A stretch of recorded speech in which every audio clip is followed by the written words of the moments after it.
I am making skillet spaghetti and meatballs. It's a delicious classic, lots of pasta, lots of meat, and it's baked in the oven. It is gonna be so good. I'm starting on the meat mixture for the meatballs, and it's just ground chuck with some minced garlic, and then 1/3 cup of Parmesan cheese, 1/3 cup of seasoned Italian breadcrumbs, and then a little bit of cream and some beaten egg. To season it, I'm just gonna add some salt and pepper, and then some finely minced oregano, and then I'll just go in with my hands. Lad and I actually don't really emphasize our birthdays very much, with the exception of last year. I turned 50 and he threw a big surprise birthday party for me. I've never had a surprise birthday thrown for me. I was a little bit shocked. I wouldn't have thought I would want a surprise party, but I wound up having the best time. Now, if I were to do that for Lad, I don't know how he would react. He does not like surprises. He doesn't like big parties thrown for himself. He's kind of a quiet cowboy. He doesn't like a lot of attention. So a birthday, just the two of us, is the perfect way for him to celebrate. All right, this is all smushed together, and I'm gonna pinch a pretty generous amount. I'm making pretty big meatballs. Okay, I got it all smoothed out. So that's 1 meatball, and I'm gonna make 9 more just like it. I'll put them on a sheet pan first. The next step is to get them into a skillet and brown them in 1/4 cup of olive oil. You have to turn the meatballs so they cook evenly and give them an occasional shake. It takes about 5 minutes. Don't these meatballs look amazing? They're so brown around the edges. They're not quite cooked all the way through, but they will have plenty of opportunity to do that. So I'm gonna move the meatballs to the edges of the pan and move forward with the sauce ingredients. In the center, I'll scrape in some diced onion and some more oregano and more garlic. So there's oregano and garlic in the meatballs themselves, as well as the sauce. This is Lad's idea of the perfect meal. He loves pasta, loves Italian food, loves cheese, and that is why I love Lad. We have a lot in common when it comes to the things that we like to eat. I'm a little more adventurous than he is, but what do you expect from a woman who's 2 weeks more mature than her husband? Okay, the onions, garlic, and oregano have been sauteing. They're already starting to get soft. So I'm gonna add a whole can of crushed tomatoes right in the center. And Lad and I can both handle a little spice in our life. In fact, at our advanced age, we need a little excitement here and there. Just kidding, we're young little sprites. And then I'm gonna add some water just to help make it saucy. I'm gonna crank up the heat just a little bit. So I'm just gonna let the meatballs keep cooking and simmer in the sauce until they're totally cooked through. Yep, this has Lad's name written all over it. I'm gonna turn the heat off under the meatballs, and I'll grab the pasta. I'm just keeping it real classic and doing spaghetti. Now sometimes if I'm making spaghetti and meatballs right before serving it, I'll put the noodles on a big platter and then carefully spoon the sauce over. It makes a really great presentation. But I'm just gonna mix the spaghetti and meatballs together in the skillet. Okay, that's good to go. I've got 3 big chicken breasts, and I'm gonna cook them in chicken broth, just boil them until they're done. These are bone-in, so they're gonna be extra flavorful as they cook. And I've got 3 chicken thighs. These are gonna cook up just great, and I'm gonna make a chicken pie out of them. Great mix of white meat and dark meat. It's gonna take this chicken about 45 minutes to an hour to cook all the way through. Who doesn't love chicken pie? I swear I've never met a single person who doesn't love it. I'm gonna turn all of that boiled chicken into a perfect chicken pie. I've been chopping up some veggies for the pie, and I'll get them into a skillet with some butter, starting with celery. I've also got some onion and some carrots. And I added a little something to this one that I don't normally use, and that's parsnips. I diced everything really fine because the kids don't really like huge chunks of veggies. I'll take veggies any way I can get them. I need to season the veggies with some salt and pepper. Sprinkle some in. I just need to stir these veggies around for about 3 minutes. The filling for the chicken pie needs to be really thick, so I'm gonna sprinkle in some flour, about 1/3 cup or so, and I'll stir it around and cook it for just a minute or so. I'm changing this chicken pie up from my normal one. I usually use a regular pie pastry whenever I make chicken pie. This time I'm taking a little bit of a shortcut, and I'm gonna top the pie with a sheet of puff pastry. It's looking really good. So now the liquid needs to go into the pan. And by liquid, I mean white wine for starters. I'll pour in about 1/2 cup or so. The flavor of white wine in chicken pie is so divine. It's really subtle, there's not too much in there. Looks really good. So I'm gonna pour in chicken broth. It looks like a lot, but it's gonna thicken up. Some fresh thyme leaves, so as the sauce thickens, it'll take on that yummy thyme flavor. One more veggie right out of the freezer. Got a bag of frozen green beans, and I'm just gonna put them in their frozen state. I usually use frozen peas when I make chicken pot pie, but green beans are a nice change. Now I'm gonna grab some turmeric. I'm adding this for color more than anything else. It does add some nice flavor. It's really golden, and a little goes a long, long way. You don't want to over turmeric anything because you'll wind up with a bright yellow dish. If you just add a little bit, it adds a nice golden tinge, and it just makes whatever you're cooking look that much more delicious.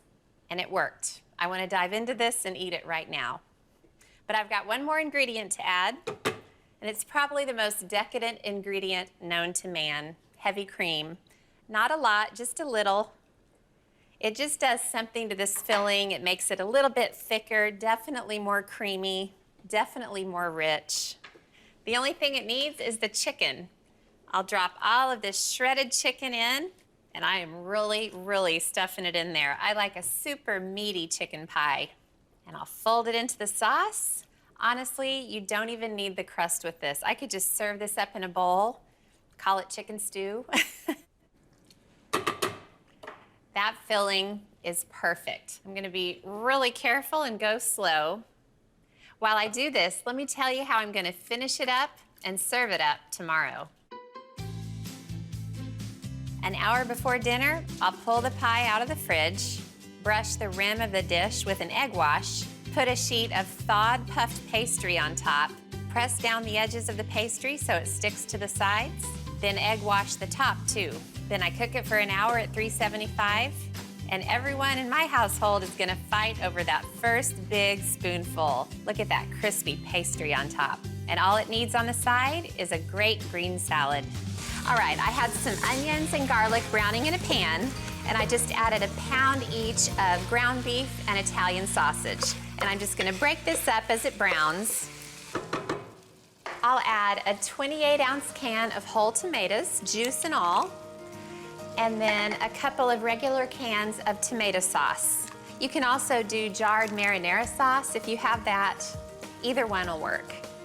And then just to give it a little spice, I know the 6 Drummond kids can handle it, some crushed red pepper flakes, and then about a teaspoon of Italian seasoning. I love this baked ziti. Anytime I have to feed a bunch of people, I whip it up. Then a little salt and pepper. Okay, now I'll just let the meat sauce simmer for about 25 to 30 minutes to make sure it's really flavorful. And while it simmers, I'll whip up the cheese mixture for the baked ziti. So the first cheese is ricotta, just a tub. The next is mozzarella. I'll grate 1.5 pounds and add about 2 cups, keeping the rest for later. And I'll also grate 1/2 cup of Parmesan and add it in with the other cheeses. Next, it's 2 eggs, 2 tablespoons of minced parsley, some salt and pepper. And then I'll just stir it together a couple of times. Okay, the cheese mixture's all combined. Now I'll get the pasta in to cook. I'm using a pound of Ziti pasta. You can do penne, mostaccioli, any short pasta is just fine. Just pour it in. All right, now I'll just let the pasta cook for about 10 minutes until it's done. Now the pasta's all cooked. I rinsed it under cold water because I wanted it to stop cooking. And I'm just gonna pour it into the bowl with the delicious cheese mixture. And then I'll stir this so the pasta gets coated in all that wonderful ricotta, all that mozzarella. Okay, now the sauce should be slightly cooled. So I'll pour it right in with the pasta and the cheese. Now the purpose of this is just to give the cheese-coated pasta a little bit of a coating of sauce. Now I'll start the layering process. I'll add half of the pasta into this dish, and then I'll spread it all into an even layer. Now I'll top the pasta with half of the sauce. The sauce looks so good, it's been bubbling away. It's really dark and rich looking. You could just boil up some pasta, top it with this. That'd be a great dinner too. Okay, now I'll just spread the sauce into an even layer. Now on top of the sauce, I'll add a little more grated mozzarella. And then I'll start the whole process again.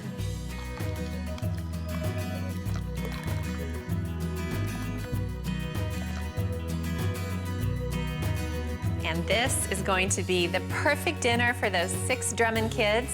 I'm just gonna cover it with foil. The baked ziti goes in 375-degree oven until it's bubbly, so like 25 minutes or so. Okay.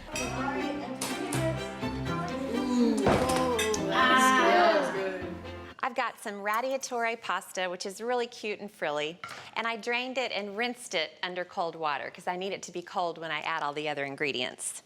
And now I'm gonna fry up some bacon. This is one of the reasons this is a kid-friendly pasta salad. I've never met a kid that argued with bacon. I'll put in about 8 slices or so. I'm gonna cook the bacon until it's just beyond the chewy stage, just so it's slightly crisp. Okay, now I'm gonna get started on the dressing. I'll start with half a cup of mayonnaise, and then I'll add a half a cup of milk, and then just plain white vinegar. I'll add about 3 tablespoons.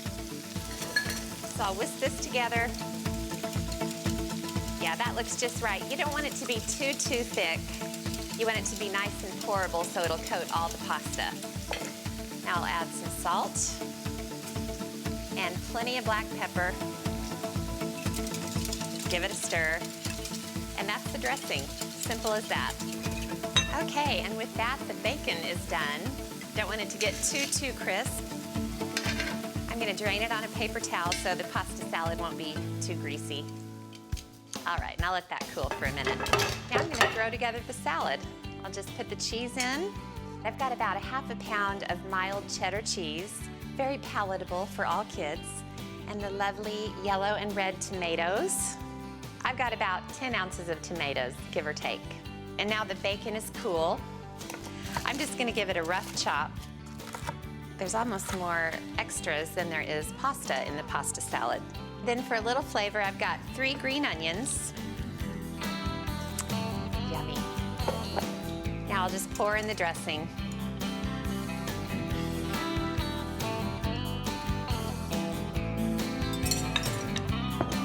I need a spoon for this.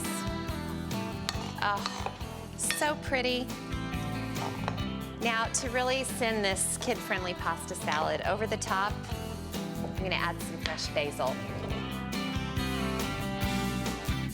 Broccoli rice casserole is a cherished Thanksgiving staple. I started by sauteing some finely minced onion with a little bit of garlic in butter. It's nice and soft. So I'm gonna move forward with making a scrumptious sauce. I'm gonna thicken it up with flour, about 1/4 cup. And I let the flour cook just a little bit. So I'm gonna add 1/2 teaspoon of mustard powder and 1/4 teaspoon of cayenne pepper. So I'll stir those in. Ooh, that cayenne, I kind of got a little whiff of it. So now I've got 3 cups of whole milk. I'm gonna turn the heat up just a little bit, and I'll stir the onion and flour mixture while I pour in the milk. Now I need to let this heat up, and it's gonna bubble up and thicken. That'll take about 3 minutes. Amazing. I'm gonna make the sauce a little more creamy by adding some cream cheese. I'm gonna kind of break it up as I add it. I'm gonna add some grated Parmesan. Okay, that is looking good. So I'll grab some salt and pepper. And I like to add quite a bit of pepper. You really can't add too much pepper. At least in my neck of the woods, you can't. And I've got some paprika, and I'll just add about half a teaspoon. So I'll mix that in. So much flavor. Okay, now the cheeses for broccoli rice casserole are very important. You've got to start with good old processed cheese. I cut it into cubes. There is nothing creamier than this cheese when you add it to a sauce. Now I've got some freshly grated sharp cheddar, and I'm gonna add about 1.5 cups, and I'll save the rest to go over the casserole when it goes into the oven. So you're probably wondering, well, what about the broccoli? That goes in now. I've got 8 small heads. Make sure all that broccoli is coated in the cheesy goodness. Okay, it's pretty thick, but that's exactly what you want. So I'm gonna add some sliced pimentos. Pimentos are something I have in my pantry all the time because there are so many casseroles that I'll just kind of add a jar to. This is really looking perfect. So I'll turn off the heat. And now it's time to assemble the casserole, which is so much fun. I've got some cooked long grain rice, and I'm gonna add half of this bowl to the casserole. Spread out the rice, and then half of this luscious broccoli cheese sauce goes in, and then the rest of the rice goes on. The rest of the sauce, and the rest of the grated sharp cheddar. Now I'm gonna put this into the oven at 350 degrees for 30 minutes.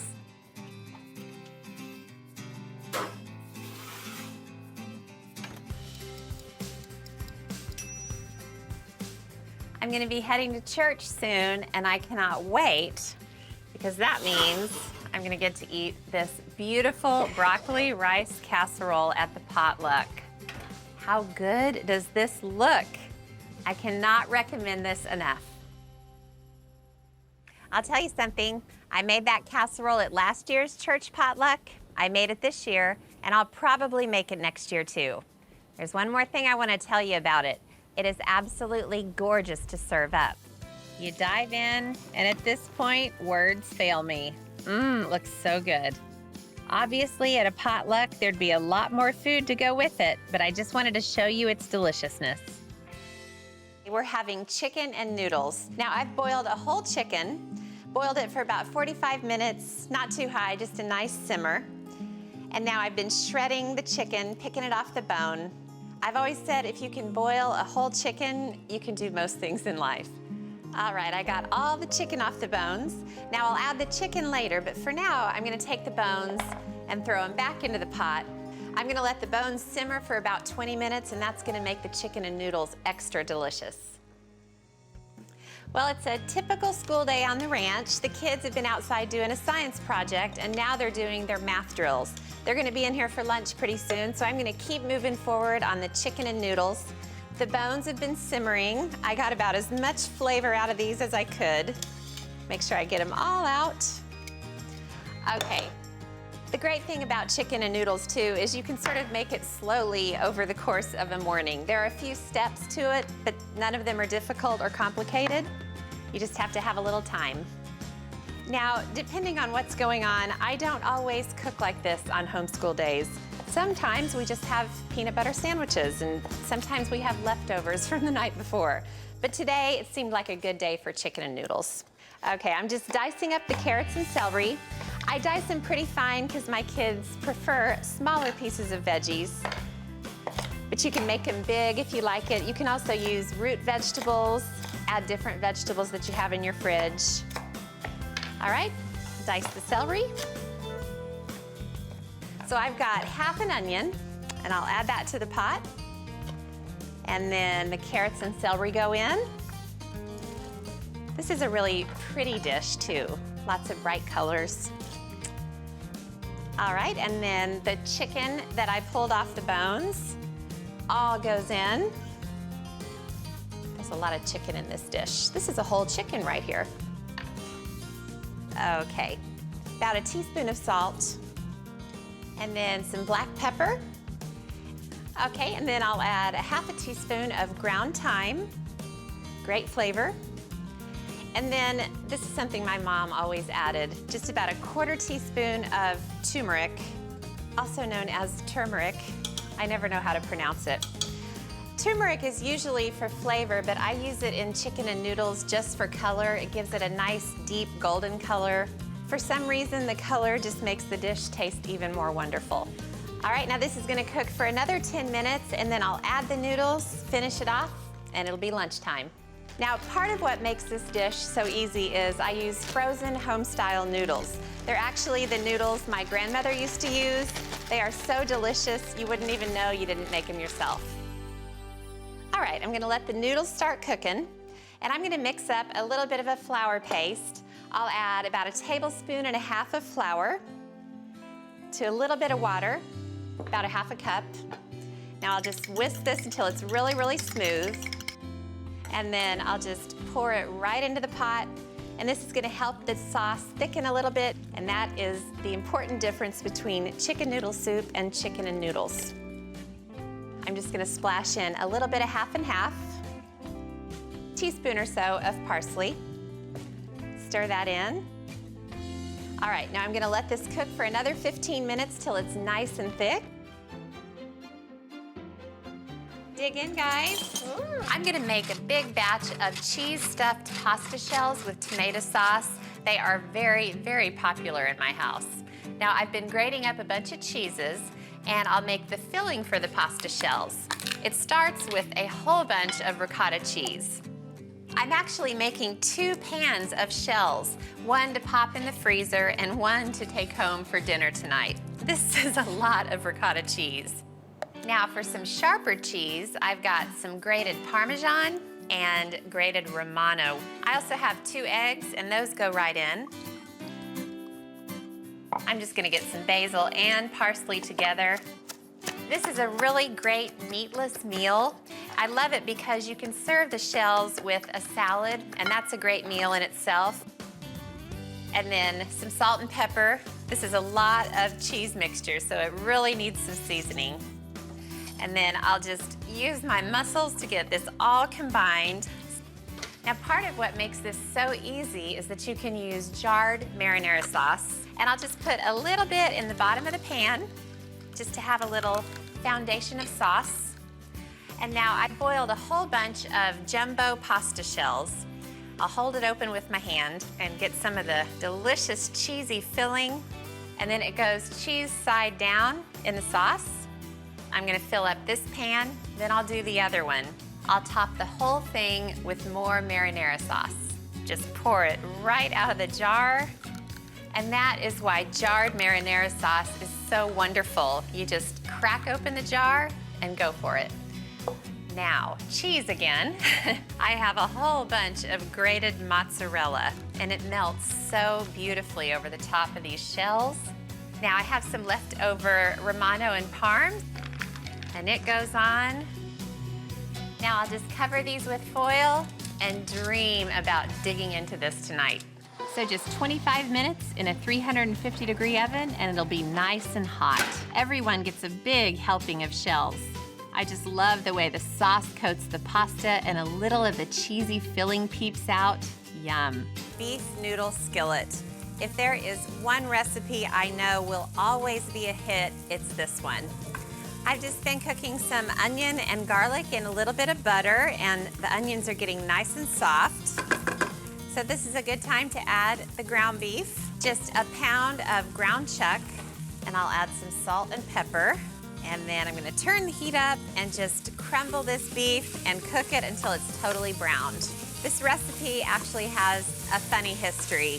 One time when the kids were all small, I said, let's go to the grocery store and you guys can pick whatever you want for me to make you for dinner. And you know what they picked? I'm not gonna name any names. They picked the box that comes with a seasoning packet and a bag of noodles. You know what I'm talking about. You add it to ground beef. So I've been trying to make a good homemade version of the box mix ever since. I think ground beef is one of the best proteins when it comes to budget-friendly cooking. If you have teenagers to cook for or a big family, you can buy packs of ground beef and it doesn't break the bank. Okay, that is totally browned. So I'm gonna add a good spoonful of tomato paste. The tomato paste just adds a little bit of richness to the sauce. So I'm just smushing it around on the skillet, mixing it in with the beef. And then remember that box product I told you about? One of the cool things about it is you put the noodles in without even cooking them first. So I'm putting egg noodles, 12 ounces, into the skillet.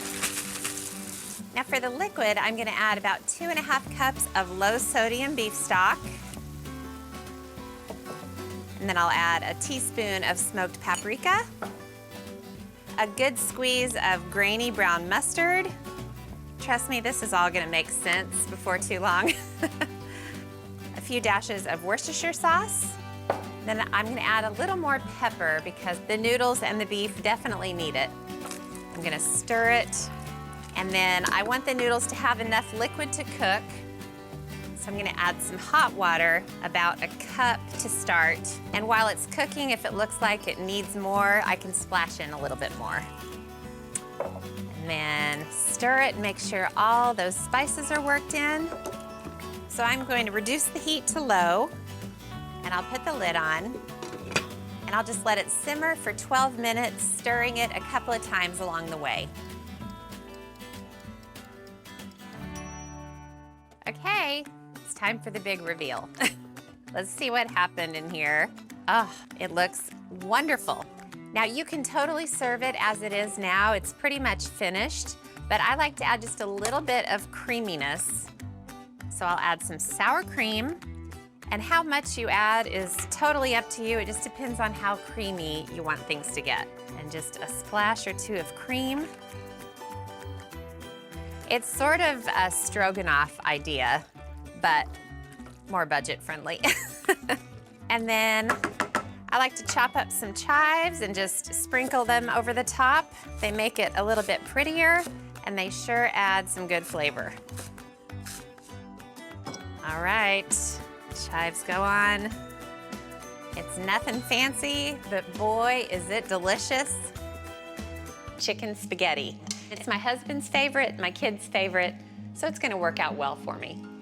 I start chicken spaghetti by boiling a chicken. I just put a whole cut up chicken in a pot, brought it to a boil, then reduced the heat and simmered it for 25 minutes. Now the chicken is really tender, it's falling off the bone, so I'll let that cool for a second. Now for the casserole recipe, I'll need some chicken broth, so I just use the broth that was created by cooking the chicken. This is such a simple dish.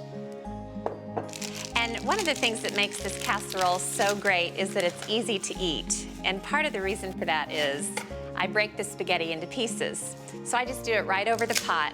And I cook the spaghetti right in the broth that I cooked the chicken in, so it gives the spaghetti great flavor. This is about 1 pound of spaghetti pieces. Okay, now while the spaghetti's cooking, I'll get the chicken ready. It's cool enough to handle. So I'm just gonna hold it over the bowl that I'll mix the casserole in, take off the skin as I go, and then I'm just grabbing the chicken and shredding it with my fingers. I've got a diced onion and diced green and red bell pepper. Now most of this casserole recipe is from scratch, but there's one ingredient I just can't reproduce, and that's canned cream of mushroom soup. So I'll just go ahead and add in the salt and pepper. And then I add just a little bit of seasoned salt. It gives it some great flavor, just about 1/2 teaspoon or so. Now this is also optional, but I like to give the chicken spaghetti a little kick, and I add some cayenne pepper. Just probably 4 or 5 little sprinkles. Now I'll just give this a stir. And I think the spaghetti should be ready by now. So I'll just make it easy and just pull it right out. Save myself a long trip to the sink to drain this stuff. Got the spaghetti in there, so I'll just give it a stir. Start introducing all the ingredients. Then the broth goes in. I'll start with about a cup of the broth that I reserved. And then at the very end, I'll check and see what the consistency's like, and I can always splash in more. All right, now I'm gonna grate some cheese. I use sharp cheddar cheese because it's particularly delicious in this casserole when it all melts. And I'll just throw 2 cups right into the bowl with the spaghetti mixture. Okay, now this is where I check the consistency, and it does look like it needs a little more liquid. Because it's baking in the oven, you want it to be a little bit liquidy when it goes in. Then it won't get thick and gloopy. Okay, now I'll just pour it into a casserole dish. Scrape all that yumminess in there. And then I have more cheese left, and it just goes over the top. If this casserole is wrong, I don't want to be right. All right, now this just needs to go into a 350-degree oven for about 35 or 40 minutes. You guys hungry for lunch? Yes. Yeah. Starving. So who's the hungriest? Me. I'm gonna make the mac and cheese first because it can stay in the fridge for a while, and then I'll bake it later. I've got some butter melting on the stove, and I'll add some flour to that to make a roux. You know, when we have birthday parties for the kids around our place, we don't have piñatas and 50 kids running around. It's pretty much a family gathering, another excuse to get the family together. And I'm just whisking it together over kind of medium-low heat. Okay, the roux's been bubbling for a few minutes, and now I'm gonna add the milk. Whisk it as you add it. Now this needs to cook for a good 5 minutes to bubble up. So I'm gonna add the macaroni to the boiling water. I'm making 2 pounds of macaroni noodles. Don't be alarmed, I have a really large family to feed. And then to this white sauce, I'm going to add some dry mustard. I really like the flavor of dry mustard, so I add quite a bit. I'm adding 4 teaspoons, but if you're not quite sure how you'll feel about it, add 2 and then give the white sauce a taste and see if you like it. Then you can always add more. Now, as if the white sauce isn't rich enough, I'm gonna make it just a little bit richer by adding some beaten eggs. And it just kind of takes it over the top and makes it ultra decadent. But before I add the beaten eggs to the hot white sauce, I need to temper the eggs a little bit. So while I whisk the eggs, I'll just drizzle in some of the hot white sauce. And just like you don't want to jump into a freezing cold pool, you don't want to pour beaten eggs into a really hot pan of sauce or they'll turn to scrambled eggs. Whisk the white sauce and just drizzle them in slowly.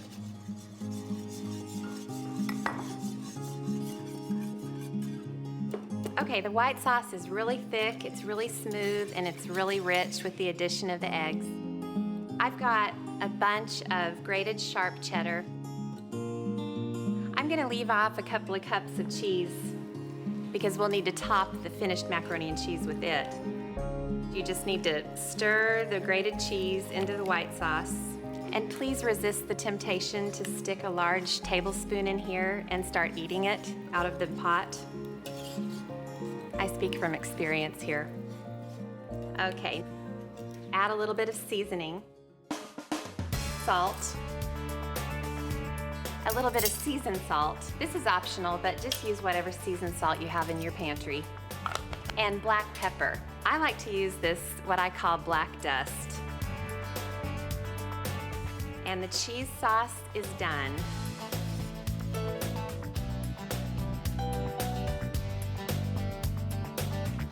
And in goes the macaroni. This is pretty much all I ate for the first 10 years of my life.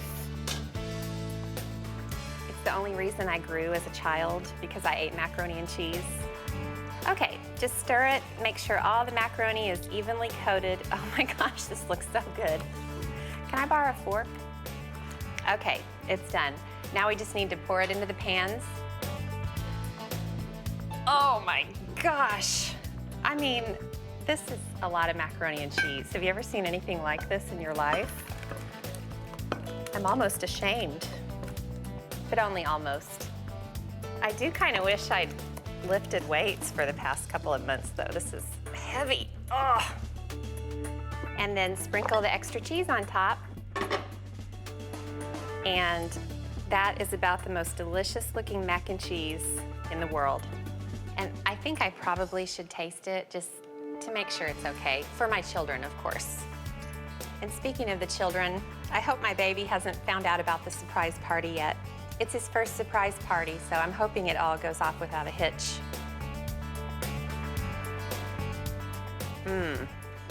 That is good.